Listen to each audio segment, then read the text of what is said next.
响堂山石窟位于河北省邯郸市南部的峰峰矿区，是一组从石灰石崖体中所开凿出的佛教石窟群，始凿于东魏末年，主体工程完成于北齐时期。分为北响堂、南响堂、水玉寺3处。响堂山石窟现存石窟16座，摩崖造像450余龛，大小造像5000余尊，还有大量刻经题记。响堂山古称古山，之所以称为响堂山，据说是因在石窟幽深的洞中，人们击掌、甩袖等动作都能发出洪亮的回声。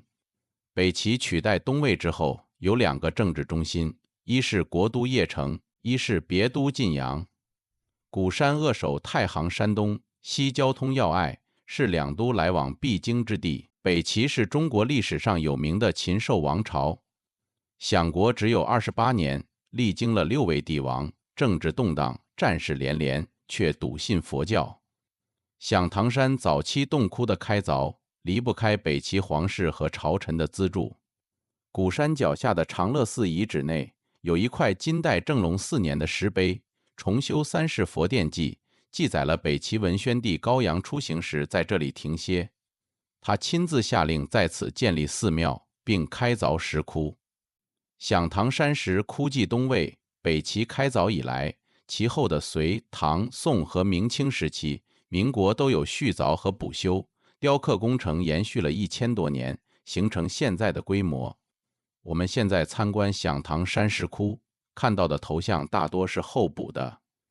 20世纪初，由于政局动荡，响堂山石窟远离城市，被当局所忽视。佛教造像成为盗窃者的目标。从1908年开始的数十年内，石窟受到了大面积的破坏。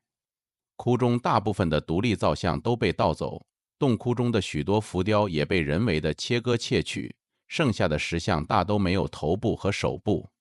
目前已知的来自响堂山的100多件造像和造像残件，被散布到了欧洲、日本、台湾、美国的博物馆和私人收藏当中。北响堂石窟位于群峰之中的半腰一线，上距山顶几十米，下距山脚近100米，崖面宽阔平整，从北到南100米之远。石窟分为3个区域，北区包括文官洞、大佛洞、随佛龙洞、七佛洞，中区包括释迦洞、关帝洞，南区包括刻经洞、双佛洞和大业洞，以及登山路左侧的隋唐窟龛区。这期视频我们一边参观北响堂石窟的现状，一边介绍一下都有哪些佛像被盗以及它们的去处。